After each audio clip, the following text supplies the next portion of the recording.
Let's get ready to rumble!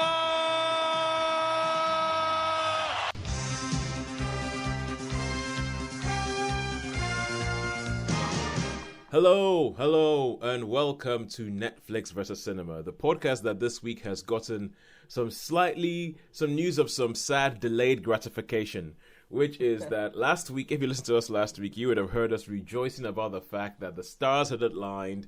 The 17th of May, Sinners were coming back to the UK. It's Shaun's birthday. Shaun was going to get to go have a big birthday blowout on his birthday, watch Godzilla vs. Kong, only to find out that Cineworld cinemas are not all reopening on the 17th of May, but some of them are delaying their opening till the 19th of May. How sad. That's sad. How sad. My name is Tosin, and I am the host of the podcast. I am based in the United Kingdom because now we have international listeners, so I have to actually point out the fact that we're based in the United Kingdom. Middle in the country, in a place called Worcestershire. And joining me on the Isle of Wight, as always, are Sharon. Hello.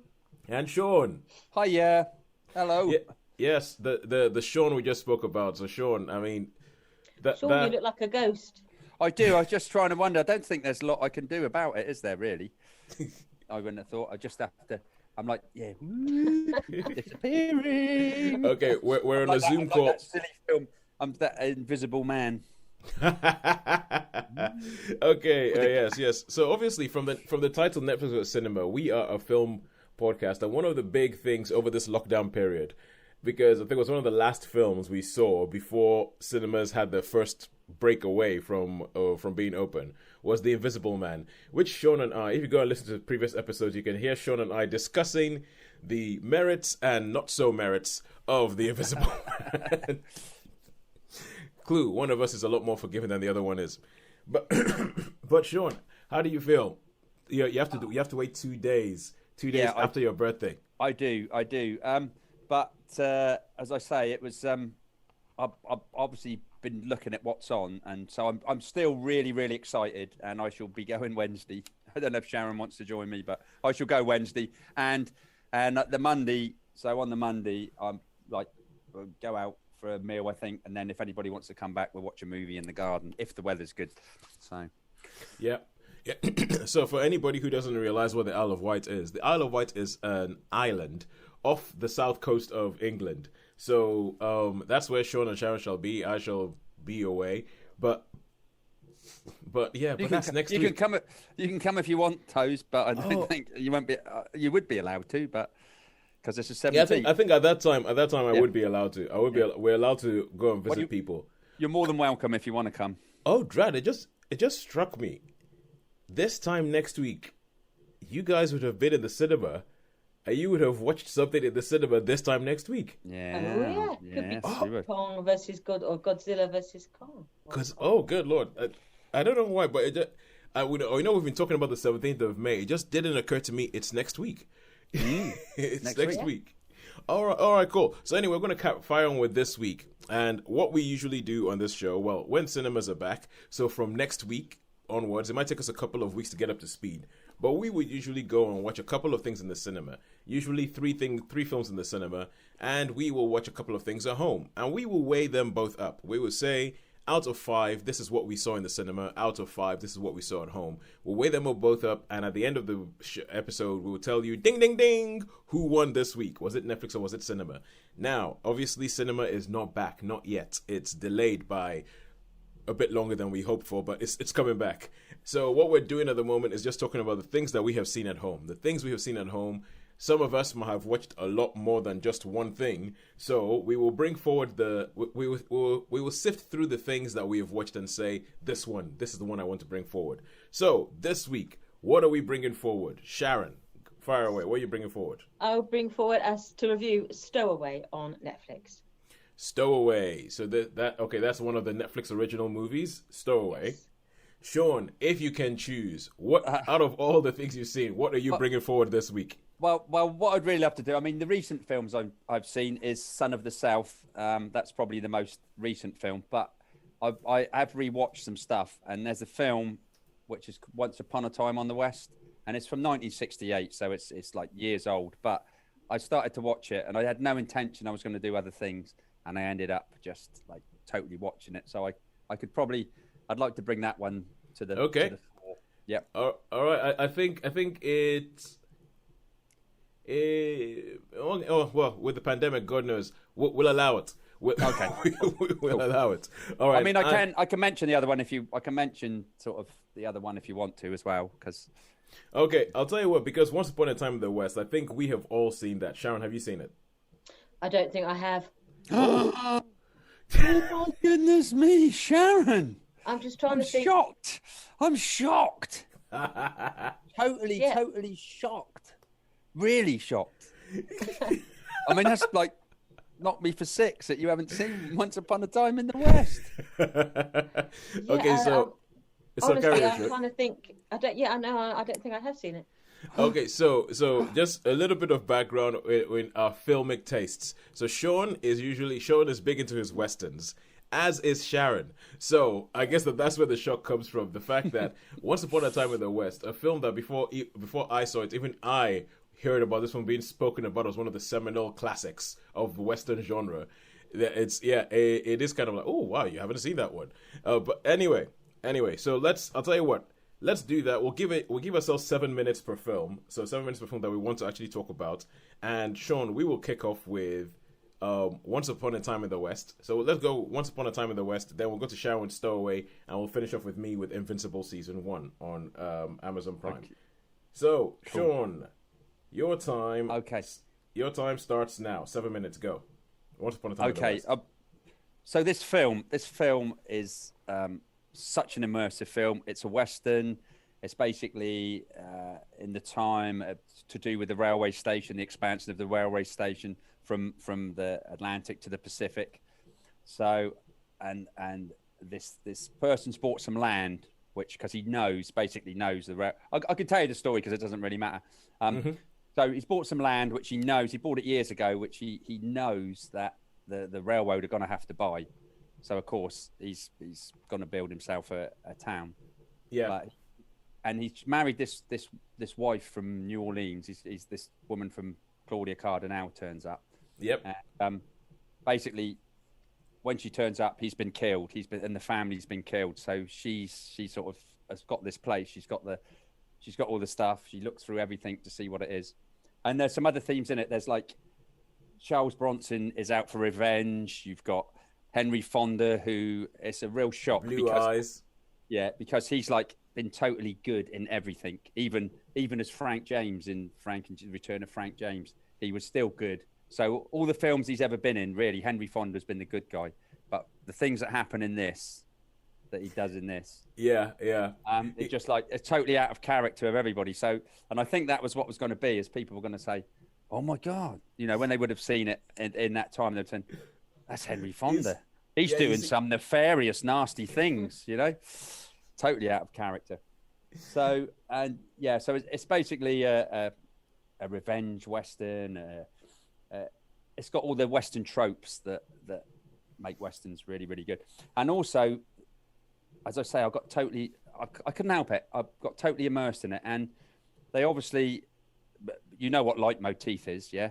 Leitmotif. Yeah, leitmotif. The music, leitmotif. with them, each character has their own bit of music. And it was just, I thought, because it'd been a while since I've seen it, and I thought, oh, this is just wonderful, because each character has got its own, each character has their own theme, and it works, and it's really, really mesmerizing, and there's some terrific cinematography. The cinematography is absolutely brilliant, and it's a masterpiece. And I seem to remember when I was younger, I preferred the spaghetti westerns like that. And I think although I saw Once Upon a Time on the West, it wasn't up there with the Clint Eastwood ones. So, but this time, it has to go down. It's like they're so good with all the music, and because it's not like huge on action. There are action sequences, but it's not like they're sort of far and few between. Yeah. And the characters are really, really good as well, like Harmonica and Cheyenne. Yeah. And, like we say, Frank and Frank, they call it. Yeah. Frank, and it's just really. I don't know. It's okay. So So the thing is, you said that you're talking about spaghetti western, but this is actually directed by Sergio Leone, who created pretty much the spaghetti western genre. But it's almost kind of like instead of, because I think even though the western is a genre, there's a whole bunch of different genres within the western. There's the western as action movie. There's the western almost like kind of a superhero movie, and then there's the western as historical epic. So historical epic. Rumination on the nature of life, and I think this one falls a lot more into that. It's like a big epic film, film, and it's almost like a homage as well to the John Ford movies, because and there's scenes that are taken straight out of other films, like the railroad in How the West Was Won. There's a road scene, which is basically the shot where it pans out towards the end where the town's being built. It's basically shot. It's shot for shot. If you was to compare it with the section in Once Upon a Time with the section of How the West Was Run, it's basically like a almost shot for shot. And also there's a scene through, I don't think it's Death Valley, but it's obviously similar to Death Valley, which were in all the John Ford westerns. So it's basically a total homage to all the westerns. As I say, it has all the western tropes. And yeah, I have to say that this is a masterpiece, and I'm shocked that Sharon hasn't seen it. So I'm gonna bring Sharon here. I'm gonna sit her down and say you have to watch this movie. Okay, fine. We know what Shaun's going to be showing in his backyard cinema for. I would love to do. I would so love that. That'd be absolutely brilliant. But we'd have to show it in about 3 parts, I think, because it's like an incredibly long movie. But yeah, I know that's one of the things I was thinking, because when you said that you started watching this film and you got sucked in, I was like, that's a very long film to get sucked into. It really is, yeah. It's close to 4 hours, isn't it? Yeah. It's a long old film, but I was absolutely really, really there. I was really, really in with the film. And as I say, the music as well, the leitmotif, all the different characters with different music, and you know what was coming in. So yeah, it's great. I mean. And even at the start, it's really, because how these, like, I mean, I know I'm going on a bit about this, but at the start, there's you've got like these three cowboys. It's a world famous scene. Like I heard about this scene before I ever watched this film, and it's essentially just 3 people waiting at a train station for somebody to arrive. And there's no sound. There's just no. Well, there is. There's no dialogue. There's no dialogue, and also you've got like just the fly, but there's no music. You can hear women going ooh, ooh, ooh, and maybe some horses and there's like a tap dripping and a fly going. But there's no sounds. And then when Charles Bronson turns up, it's like, and then you get the harmonica theme. You know what I mean? Yeah. I just remember that it goes. It lasts about 8 minutes as well. It does, but I mean, before, I suppose when I was younger, it would have probably seemed a little. But and there's just the line where he goes, "Looks like he goes, you sent for Frank." He says, "Oh, looks like we're 1 horse shy." And old Charles Bronson says, "Looks like too many." And it's just a great line. What a great line! So this film, I think it's an absolute masterpiece for Western, and I certainly up there. And I have to say that it's probably it's going to be. I'm going to have to. I mean, I don't do this because I was into it so much, and I'm going to have to give it a 5. Because I loved it. I loved this film. It was absolutely brilliant. That 5 out of 5 stars for Once Upon a Time in the West. In the West, yeah. Because you said How the West Was Won earlier, it got me confused for a second. I was like, get the right film. Get the right West film. Yeah, that's it. And they're both long as well. Yeah. How the West Was Won is a long film. Mm. Yeah, well, I saw that in Cinerama. I think I spoke about that on one of our platforms that I went to Bradford. And in some screenings of it, you see the line, don't you, down the sides, and you see the 3, and it's often the 3 different bits are slightly different colours to each other. That's it. Yeah. Yeah, but it's funny because with How the West Was Won, I mean, obviously, no, wrong one. Once Upon a Time in the West. But I think it's because Sergio Leone, he also did Once Upon a Time in America, which is like another long movie that's kind of.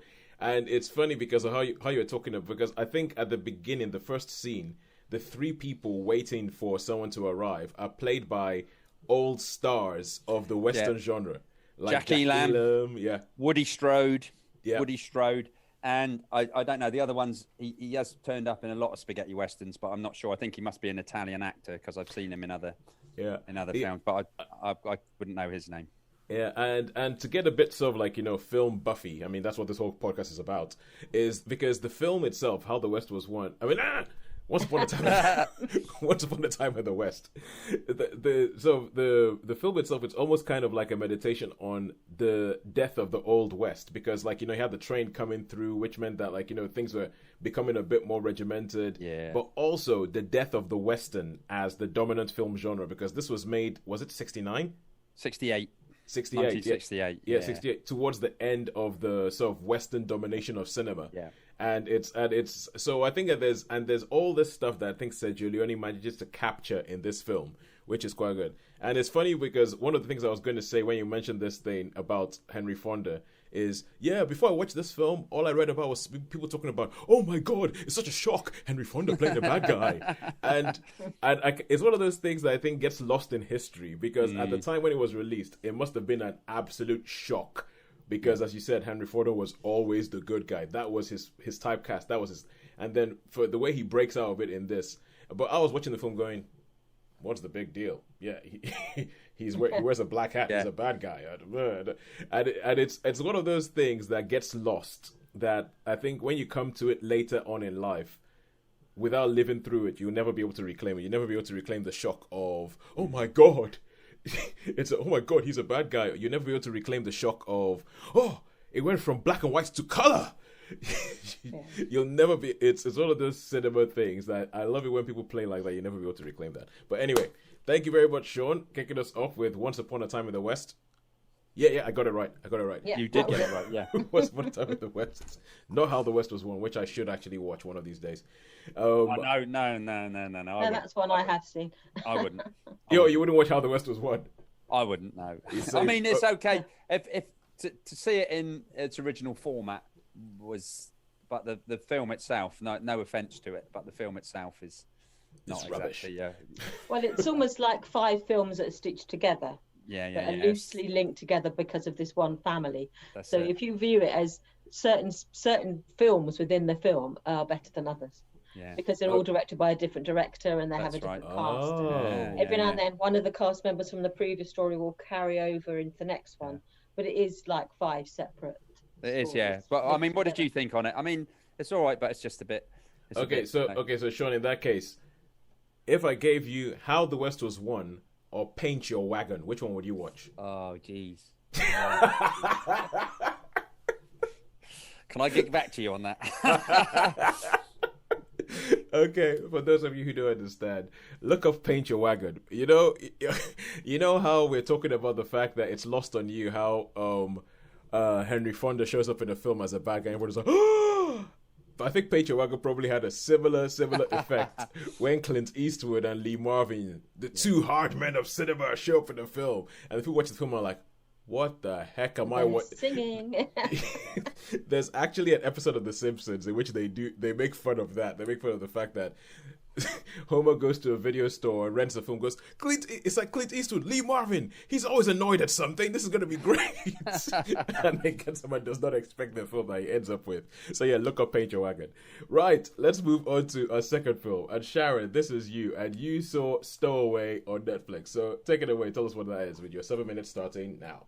Yeah, Stowaway falls neatly within that sub-genre of space films, of where it's about isolation as much as anything else. So it falls in with Silent Runnings, The Martian, Moon, where it has a certain feel about it. And so basically this has only got 4 cast members in the entire film. That's the only people you see, and you only ever see them within the space module that they're in. You never see them in their lives or outside of it. Their world, this is their world entire. And it's the beginning of a long-term space mission to Mars, where all the equipment has been sent ahead, and they are basically the astronaut, the scientists who are then going to go to Mars as the first people to spend any time on Mars, to run scientific experiments. So it feels quite modern, and that the set and the design all looks like the International Space Station that we see footage of when we saw pictures like Tim Peake and kind of Hadfield. We have a visual, we can visualize what modern space travel is. And so this is very much set in that world. These are scientists who are in space. They're going to go to Mars to conduct some experiments to see what the possibilities are for the next step in like human evolution in terms of space travel. And everything starts off where the rockets don't quite go to their planned trajectory. They're falling short, and they can't understand why all the models aren't quite working, why their height and everything about it is lower than it should be. Yeah. And it's not a secret because of the title of the film. The problem is that one of their ground crew had got in an accident and basically was still on board when they took off. Oh. So they find themselves, instead of having a 3-man crew and it's weighted to the nearest sort of ounce or to the nearest gram, everything on board, the fuel consumption, the oxygen consumption, food, everything is weighed and geared towards a 3-man crew, and suddenly they have a 4th person on board. And when they discover this 4th person, then an accident occurs which has an impact on the viability of the future of their mission. And so the whole film is basically around the moral dilemmas about what do we do, what options do we have when we're on a one-way mission. There's like a go no go, isn't there, point of a mission where you have a point where you can abort, and there's a point where you can't because you're in the wrong place, you've got enough fuel, everything, you can't just turn around and go back. And they're in a point where they've gone beyond the point where they can actually go back and abort the mission. They've either got to commit or make some hard choices. And so the moral heart of the film is the nature of some of those hard choices that they may have to make. Yeah. And so I can't really say much more about it because then there is drama, and then there is tension comes in from when they try to face these moral dilemmas. Yeah. I think Sharon, I think you are doing a lot more work to avoid spoilers than the trailer of this film does. So well done to you, because the trailer for this film just sets out. You watch the trailer because I saw it on Netflix. It was one of those things where I was like Stowaway, and I saw the cast. I was like, ooh, Anna Kendrick. It's got Anna Kendrick in it. All right, she's made a Netflix film. Anna Kendrick is someone who I actually quite like watching. She makes some good choices, and so I watched the trailer, and the trailer pretty much says, "And this is the moral dilemma." Okay. Within the first 30 seconds. I didn't worry so much then, but yeah, they just say, when you mentioned the cast, there's only 4 people, and they're all basically. You can't have a weak person when there's a 4 cast member. Film. So they are Anna Kendrick, Toni Collette, Daniel Day Kim, and Shamier Anderson. I hope I pronounced his first name correctly. And they are all on form. They all play the vulnerability and the complexities of their characters. Particularly well. So I couldn't fault any of them. And I will go straight into I enjoyed it. I thought, to me, it did fit within that category of film where it's like, this is like the reality of space travel. It's set in the future, but it's recognizable as us in a few years' time, and it looked like the inside of the International Space Station, where there's no wasted space. Every item on board has been weighed, and it's got its own place. It's got its own home. Yeah. And whereas you see in some spaces, they open a cupboard and everything is just like, oh, let's rummage through a cupboard, and it's like, you're not going to have anything that's going to come floating out at you if you open up a door.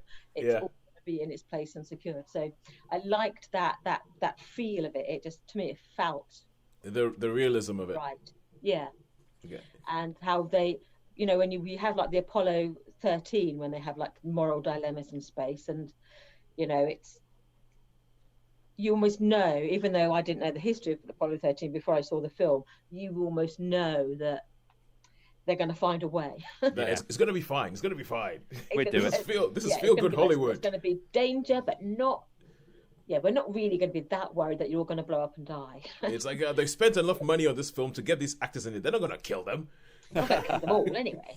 And so with this, because it is that speculative fiction, you don't know basically whether they are going to like push them all out the airlock so that one of them can survive on what air and oxygen and food they have, or whether they are going to, you know, make difficult choices. So I enjoyed it, actually. I like that moral complexity of it, and I like the fact that it felt, you know, that if these are people who often, again, you have the in space drama and science fiction drama, they're all horribly glamorous, and if you have like a young man, a young woman, you're thinking, we know where this is going. And so it didn't have that element to it in some ways. You're thinking, yeah, these are people who are professionals. They've trained a long time to be where they are. They're not going to be frivolous, like sort of trying to, you know, do anything illicit. They are. It's not going to be like everybody getting off with everybody else. Woo-hoo! Exactly. This is Beverly Hills 90210 in space. Yeah, I'm a single man. You're a single woman. Hey, and we're in space for 3 years. What could possibly go wrong? So I just liked that. To me, it felt grounded. It felt. But there was real drama, there was real quandary there. So I really enjoyed it. I thought it was very well done. But definitely within that sort of category of a space science fiction film. How many stars would you give it? I would happily give it a strong 3. I always hesitate to go up into the 4 region because, you know, that's a bit special. But no, I really enjoyed it. I thought it was good. And I would say it was a definite 3 plus. All right, cool. I think you were talking about subgenres, and I think this probably falls into a subgenre of film for me, which I remember when Gravity was released. At the end of Gravity, there was this. At the end of that year, there was a website called College Humor, and they decided to make posters of films that give you essentially We'll give the film the title that tells you exactly what this film is about. So instead of a film being called Gravity, they changed the title of Gravity to Space is Terrifying. and this strikes me as one of those sort of things that is like, you know, that it strikes me as a subgenre of Space is Terrifying films. A bit like I remember when we watched the film Everest. Which film Everest, and Shaun was like, "Oh wow, that really gave me like, you know, snow fever. I really want to go to Everest Base Camp." And on the other hand, he had the total opposite reaction to me. I was like, "I am never going there." I was like, "Nature is terrifying." I like having this number of toes and this number of fingers. I don't want to go up there and. It's like, you know what? I just realized I like being able to breathe. Breathing is pretty. Breathing is vastly underrated. I want to keep breathing. I'm not going to Everest. I'm pretty sure I heard actually that that Everest is really booked up this year, and there's already been sort of a couple of deaths. So I'm not surprised. There's enough people in the world who would go do that, and more power to them. They go there, they get some good experiences, they take some good pictures, but I will not be joining you. Thank you very much. That's one of the things I'm happy to say. It's for some people, not for me.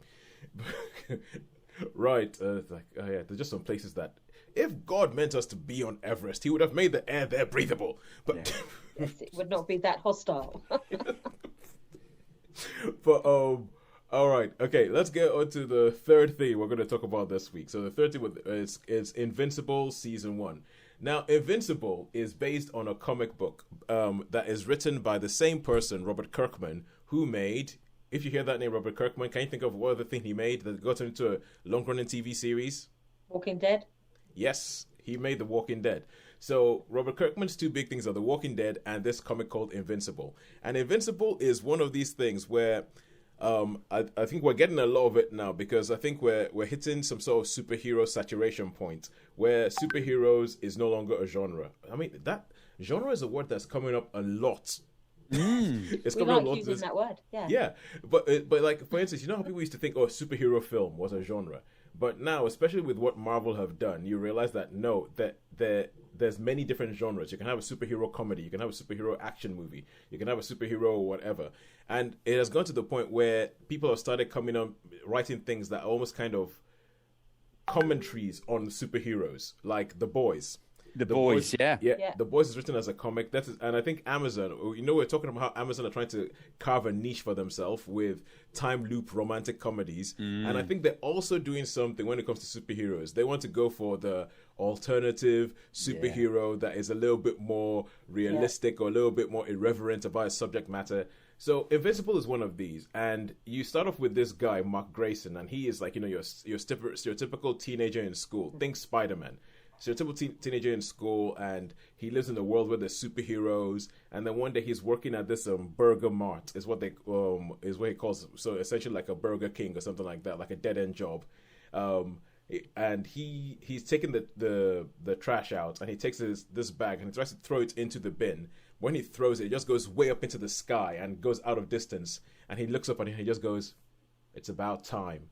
And then you find out that, from telling you this story, you will notice a lot of the tropes that come up in superhero things.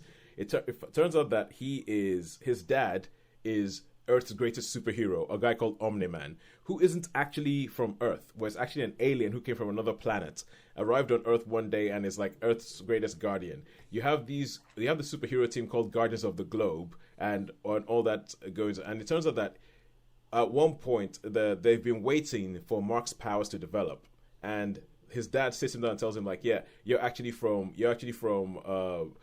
Viltrum. Like, I'm from Viltrum. You have Viltrumite. That means that one day you're going to develop powers, and then you and me, we can fight crime together and all that sort of stuff. And that is the basic setup.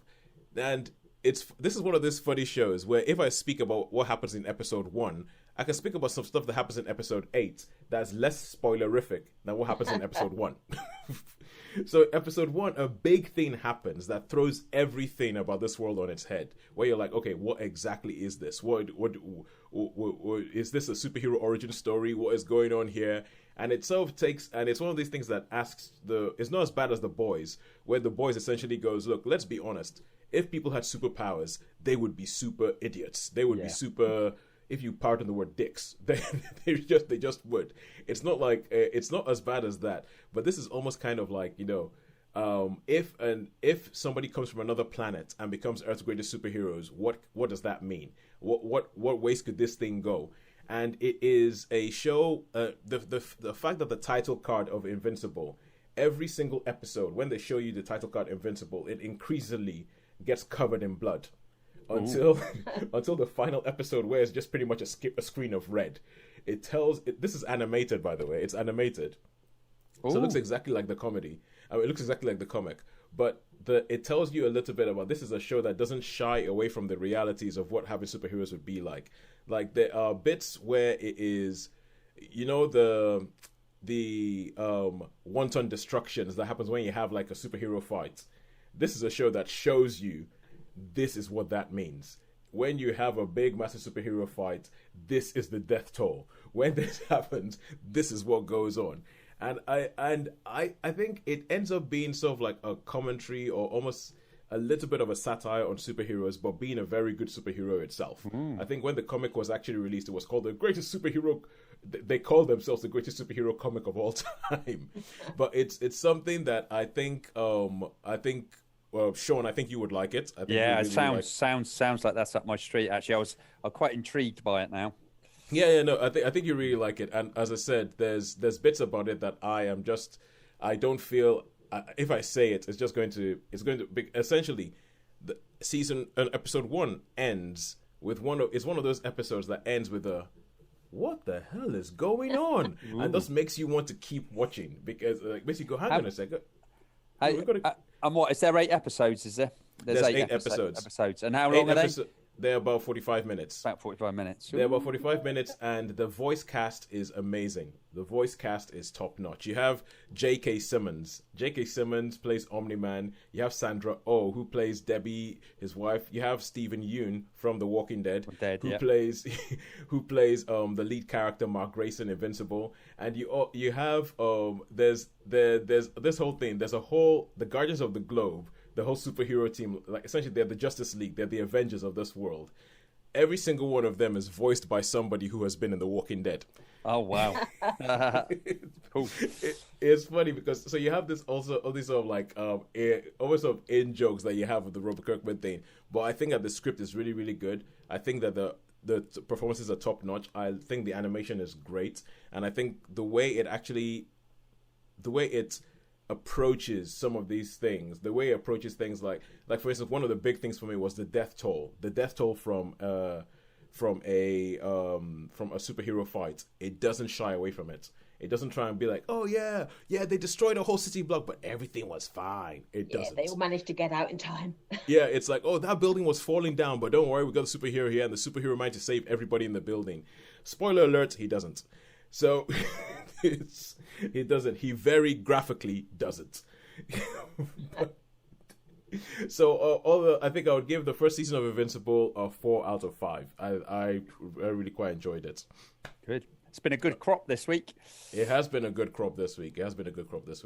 All right, we have less than a minute. We might get cut off something, so we might just need to just come up and finish it off. Yeah, I know. My 7 minutes. I did it before my 7 minutes were up. So, I think that's everything for us this week. Yep. Yeah. So until next week, all that's left to say is a goodbye from me. I knew that was going to happen. I knew that was going to happen. A goodbye for me. I knew that was going to happen. I was like, oh, we might be able to do it, but I bet you I'm just going to... I bet he's going to cut us off halfway through. Sure, I was just saying that I knew that was going to happen. I knew that halfway through, as I tried to go goodbye from me. Yeah. That's it. It's gonna be an ad cut. We had pretty much just finished recording this podcast before, because so those of you who might have been watching this podcast or listening to this podcast will know that we're a bit tight here around about Nephilim Cinema. We refuse to spend money, so we tend to record over Zoom, and because Zoom only lets you 40 minutes, we sometimes just about get ourselves into the 40-minute thing. And today it looks like we might just, and then as I was saying, it's a goodbye from me. We got cut off. I was the same as well. So we're back in a second session. To pretty much just finish it off. Although I would say one thing though, I'm actually quite pleased that we are beginning to get shorter and shorter with the way we review films, because what that means is that we are making space. What are we making space for, Shaun? Space? What are we making space for? The cinema. Exactly. We're making space for cinema, so that once the cinema comes back next week, this show can be twice as long, and we can hold on to people for just about enough time before they get bored of our voices. But until next week, we will finally say this without Zoom cutting us off. It's a goodbye from me. It's a goodbye from me. And it's a goodbye from me. Thank you very much for joining us. We will see you next week. See you all.